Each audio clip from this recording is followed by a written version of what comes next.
It was 1863. The rivers of America ran red. Brother fought brother. And yet, in the heart of war, President Abraham Lincoln called for gratitude. A single day of Thanksgiving, declared not after victory, but in the middle of destruction. Why would a president ask for thanks while his nation burned?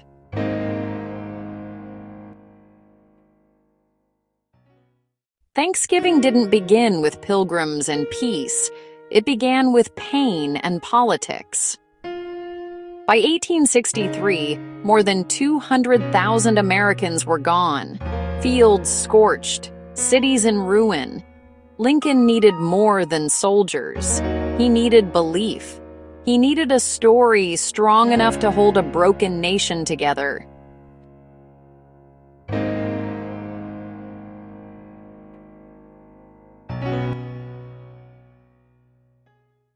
It was 1863, the third year of a war that had cleaved a nation in two. Blood filled the rivers of America. Brother fought brother, and the very idea of a United States seemed like a distant, fading memory. The Union had just secured a pivotal victory at Gettysburg, but the cost was staggering, with over 50,000 casualties. The ground itself seemed to weep, saturated with the loss of a generation. The future was a fog, as thick and uncertain as the cannon smoke that choked the air. And yet, in the middle of this carnage, President Abraham Lincoln called for gratitude. He looked out upon a republic drowning in its own sorrow and proposed a national day of thanks. Why? Why would a president, a commander-in-chief presiding over the nation's darkest hour, ask his people to pause and give thanks? The question hangs in the air, as potent today as it was then. The answer is that this Thanksgiving wasn't about pilgrims and harvests. It was a masterstroke of political and psychological strategy. It was about politics, pain, and national survival. Lincoln, a man burdened by the weight of a fractured country, was searching for something deeper than military victory. He was searching for a shared belief. He needed a story, a ritual that could remind a shattered people of the bonds that still held them together, however frayed they might be. The national mood was bleak. Letters from mothers mourning sons they would never see again crossed paths with dispatches from the front. Prayers were whispered by enslaved families in the South, who saw the Union armies as both liberators and harbingers of a violent, uncertain future. Across the land, people were tired, afraid, and profoundly uncertain of what the nation was becoming. The very soul of America was on the line. I do therefore invite my fellow citizens in every part of the United States, and also those who are at sea and those who are sojourning in foreign lands, to set apart and observe the last Thursday of November next as a day of thanksgiving and praise to our beneficent Father who dwelleth in the heavens. Those words, simple, poetic, and deeply spiritual, were intended to shape a new American story. But behind them lay another, more pragmatic truth. Thanksgiving was more than a call for unity. It was a carefully crafted strategy to hold a nation together at its breaking point. It was an act of political genius, using a shared ritual to forge a sense of collective identity when all else was failing. Lincoln understood that a shared belief could be a powerful balm for a wounded nation. It could heal, or it could hide, a wound. And so he gave America a holiday meant to bind the broken pieces of the Republic, a day to collectively look past the battlefield and toward a higher purpose, even if that purpose felt impossibly distant. As the cannons thundered and families mourned, Lincoln's proclamation painted a new picture of who Americans were supposed to be. One nation under God, blessed and thankful, even in the depths of sorrow. It was a narrative of resilience. But what did that narrative mean for those still unfree, for those whose bondage was the very cause of the conflict? When the soldiers came, we prayed they'd bring freedom, and they did. But freedom had its price. We gave thanks for the end of the lash, but we knew the fight was not over. Not nearly. For millions, Lincoln's Thanksgiving meant something profoundly different. For Black Americans, gratitude was a complex tapestry woven with grief. Freedom was finally on the horizon, a tangible promise carried by Union soldiers, but it was not yet equality. For Native nations, the holiday was a bitter irony. The same year Lincoln called for national thanks, the U.S. Army was engaged in brutal campaigns against tribes in the West. For them, the holiday marked another chapter of loss, as the relentless engine of westward expansion consumed their lands and shattered their way of life. Thanksgiving was unity for some, and erasure for others. By the late 1800s, as the nation tried to stitch itself back together, the story of Thanksgiving changed again. The raw, painful memory of the Civil War was too difficult to confront. So, America began to forget. Textbooks and magazines replaced the struggle with the feast. Pilgrims replaced soldiers. And a comforting myth replaced a complicated memory. The Thanksgiving taught in schools became one of simple harmony and peace, a story of pilgrims and Native Americans sharing a meal, a fable that conveniently ignored the war that truly birthed the national holiday and the conflicts that continued to rage. But behind every story America tells itself, there is always another story waiting to be heard. The story of endurance, of faith, of people who found reasons to give thanks even when they had almost nothing left to give. These are the stories that don't make it into the sanitized versions of history, the quiet acts of grace in the face of overwhelming hardship. When I first started this series, I thought Thanksgiving was about food and family, a simple, happy tradition. But the deeper I looked, the more I realized it's about memory. It's a battleground of memory. What we choose to remember and what we're taught to forget defines who we believe we are as a nation. We can celebrate gratitude. That is a human and necessary impulse. But we can't celebrate forgetting. To do so is to dishonor the very struggles that have shaped us. Maybe Thanksgiving's real purpose isn't to provide comfort, it's to provoke confrontation. A time to ask the hard questions. What did freedom truly cost? Who paid the price? And who still waits for its promise to be fulfilled? From Lincoln's wartime proclamation to the diverse and often divided tables of modern America, every Thanksgiving has been a mirror held up to the nation. It reflects our ideals, but it also reveals our contradictions, our triumphs, and our failures. What do we see when we look into it today? Do we see the comfortable myth, or do we dare to see the whole, complicated and painful truth? Next time, we enter Part 4, Reconstruction, the Battle for the Mind of America. Forged in the middle of the Civil War, not to celebrate peace, but to save a divided nation from tearing itself apart. It was 1863. Blood filled the rivers of America. Brother fought against brother. And yet, in the middle of war, President Abraham Lincoln called for gratitude. a national day of Thanksgiving. Why would a president declare a day of thanks in the middle of the nation's darkest hour? The answer reveals a side of the holiday we've long forgotten. Thanksgiving wasn't about pilgrims. It was about politics, pain, and survival. Lincoln was searching for something deeper than victory on the battlefield. He was searching for a way to remind a shattered country what unity even meant, a way to restore a collective belief in the American project itself. Letters from mothers mourning sons flooded the mail.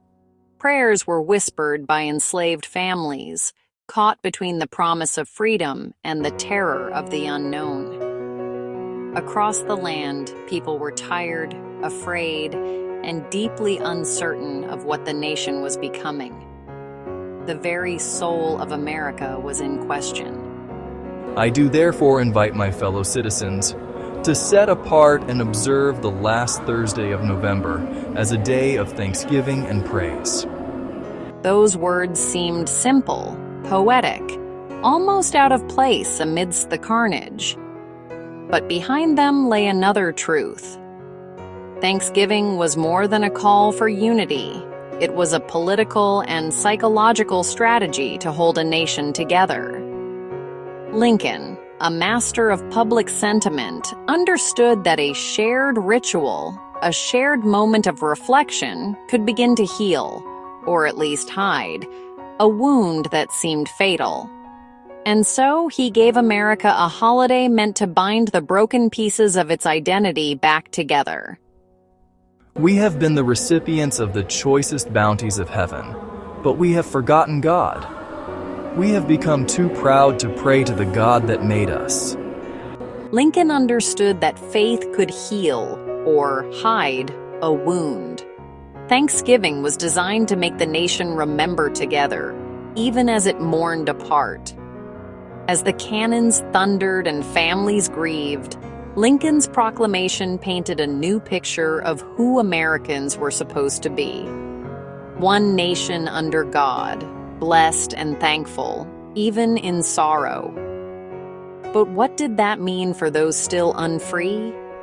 For those whose very existence was the cause of the conflict? When the soldiers came, we prayed they'd bring freedom. And they did. But freedom had its price. For millions, Lincoln's Thanksgiving meant something profoundly different. For Black Americans, gratitude was mixed with grief. Freedom was near, but it was not yet equal, and the cost had been immense. For them, Thanksgiving was a time to hope, but also a reminder of sacrifice. Black teachers opened freedmen's schools in abandoned buildings. Families gathered around meager tables, giving thanks not for comfort, but for endurance.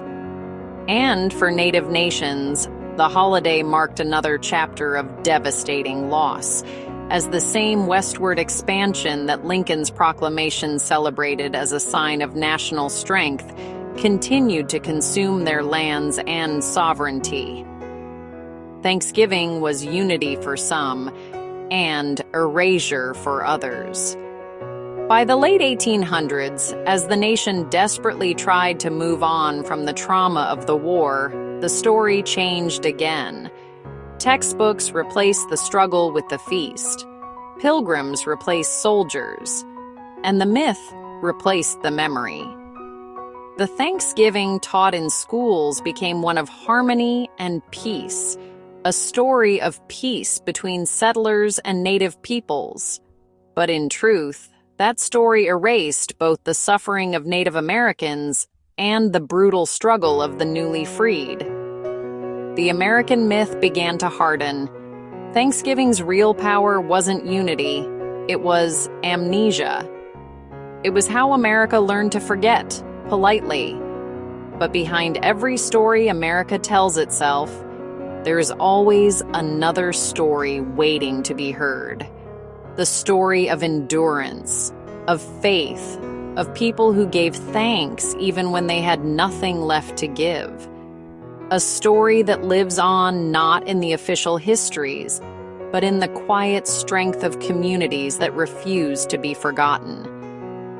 When I first started this series, I thought Thanksgiving was about food and family. But the deeper I looked, the more I realized it's about memory. It's about the stories we choose to tell ourselves as a nation, what we choose to remember, and what we're taught to forget. We can celebrate gratitude, but we can't celebrate forgetting. The two are not the same. Perhaps Thanksgiving's real purpose isn't comfort, it's confrontation. A gentle annual challenge to look honestly at our past. A time to ask what freedom cost and who still waits for it. From Lincoln's Proclamation to modern America, every Thanksgiving has been a mirror, reflecting our ideals, our divisions, and our capacity for both remembrance and denial. What do we see when we look into it today? Next time, we enter Part 4, Reconstruction, the Battle for the Mind of America.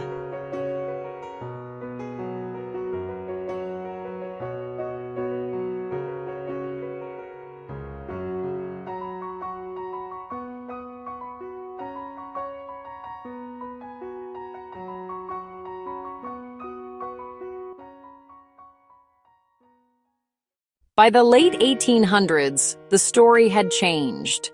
Lincoln's wartime Thanksgiving blended with Pilgrim folklore until the war vanished from memory. The feast replaced the fight. The myth replaced the memory. America began to celebrate harmony instead of truth. In school books, everyone smiled, while the real story of Thanksgiving lay buried under comfort and convenience.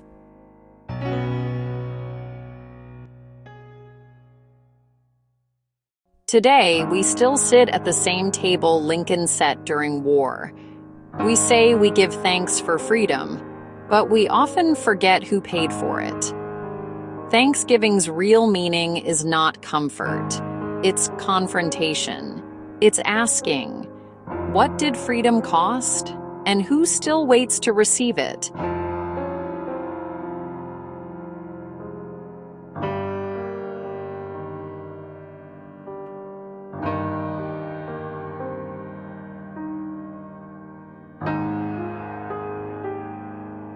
Quiet, wide framing for overlay text. If this story is opening your eyes, don't stop here. Go back and watch Part 1, The First Thanksgiving After Freedom, and Part 2, Freedom's First Harvest. Every episode of From Chains to Change connects the dots of a history that still shapes our present. Subscribe and share this film, because truth deserves to be remembered.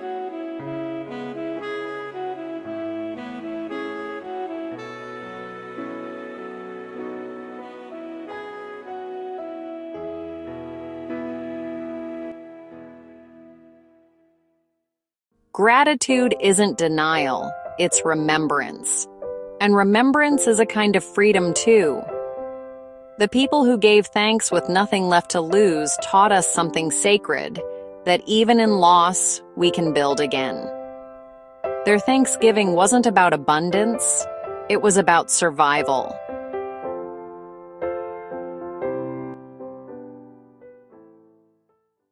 From Lincoln's Proclamation to our own family tables today, every Thanksgiving has been a mirror reflecting our nation's soul. What do we see when we look into it now? Next time, Reconstruction, the Battle for the Mind of America.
It was 1863, the third autumn of a war that had cleaved the United States in two. Blood filled the rivers of America, staining the soil of places like Gettysburg and Vicksburg, names that would be forever etched into the nation's memory. Brother fought brother, and the very idea of a united country seemed to be dissolving into smoke and cannon fire. And yet, in the middle of this carnage, President Abraham Lincoln, a man burdened by the weight of a fracturing republic, called for gratitude. He proposed a national day of Thanksgiving. Why? Why would a president declare a day of thanks in the middle of the nation's darkest hour, when the casualty lists grew longer each day and the future was a terrifying unknown? The answer is that this Thanksgiving wasn't about pilgrims and harvest feasts. It was about politics, pain, and national survival. Lincoln, a master of human psychology and political maneuvering, was searching for something deeper than victory on the battlefield. He was searching for belief. He needed a way to remind a shattered country what unity felt like, even if it was just for a day. Letters poured into the White House from mothers mourning sons they would never see again. Prayers were whispered by enslaved families in the South, waiting for the promise of freedom to become reality. Across the land, from the farms of the North to the occupied cities of the South, people were tired, afraid, and profoundly uncertain of what the nation was becoming. The war was not just a conflict of armies, it was a crisis of faith. We have been the recipients of the choicest bounties of heaven, but we have forgotten God. It has seemed to me fit and proper that they should be solemnly, reverently, and gratefully acknowledged, as with one heart and one voice by the whole American people. I do therefore invite my fellow citizens to set apart and observe the last Thursday of November as a day of thanksgiving and praise. Those words, simple, poetic, and steeped in religious humility, would shape a new American story. But behind them lay another, more pragmatic truth. Thanksgiving was more than a call for spiritual unity. It was a brilliant political strategy to hold a fragile nation together. Lincoln understood that a shared ritual, a collective moment of reflection, could heal, or at least hide, a wound. It was a way to federalize a tradition that had, until then, been regional and sporadic. By making it a national holiday, he was subtly reinforcing the power and legitimacy of the Union. And so he gave America a holiday meant to bind the broken, to make the nation remember together, even as it mourned apart. As the cannons thundered and families mourned, Lincoln's proclamation painted a new picture of who Americans were supposed to be. One nation under God, blessed and thankful, even in sorrow. It was an act of narrative warfare, an attempt to define the soul of the country. But what did that mean for those still unfree, for those whose land was being taken? The proclamation spoke of the whole American people, but who was truly included in that vision? When the soldiers came, we prayed they'd bring freedom, and they did. But freedom had its price. We gave thanks for the end of the lash, but the hunger was still there. The fear was still there. We were free, but we were not yet home. For millions, Lincoln's Thanksgiving meant something different, something far more complex. For Black Americans, gratitude was mixed with profound grief. Freedom was near, a tangible hope carried on the wind, but it was not yet equal. In contraband camps, thousands of formerly enslaved people faced disease and starvation, their newfound liberty a harsh and bitter reality. And for Native nations, the holiday marked another chapter of devastating loss. Just a year before the Proclamation, the U.S. had brutally suppressed the Dakota Uprising in Minnesota, leading to the largest mass execution in American history. For them, the government's call for thanks felt like a cruel irony as westward expansion continued to consume their ancestral lands. Thanksgiving was unity for some, but it was erasure for others. By the late 1800s, as the nation tried to stitch itself back together after the war and the failures of Reconstruction, the story of Thanksgiving changed again. The raw, painful context of its Civil War origins began to fade. Textbooks replaced the struggle with the feast. Pilgrims replaced soldiers, and a comforting myth replaced a complicated memory. The Thanksgiving taught in schools became one of harmony and peace, a simple tale of pilgrims and Native Americans sharing a meal, a story that conveniently overlooked the conflict and conquest that followed. It was a story America needed to tell itself, one that papered over the deep divisions that still remained. But behind every story America tells itself, there is always another story waiting to be heard. The story of endurance, of faith, of people who gave thanks even when they had nothing left to give. In the newly formed black towns of the South, like Mound Bayou in Mississippi, families gathered around meager tables, giving thanks not for comfort, but for the simple, powerful fact of their own survival and self-determination. Their gratitude was an act of resistance.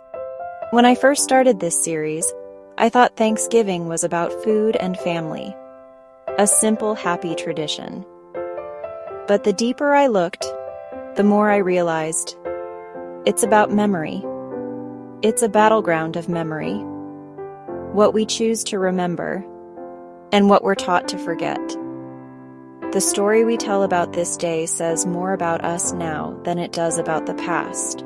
We can celebrate gratitude, but we can't celebrate forgetting. The power of Thanksgiving's real history is that it forces us to hold two conflicting ideas at once: gratitude and grief, unity and division, celebration and accountability. Maybe Thanksgiving's real purpose isn't comfort, it's confrontation. A time to ask what freedom cost and who still waits for it. A time to acknowledge the wounds of the past, not to assign blame, but to understand the inheritance we all carry.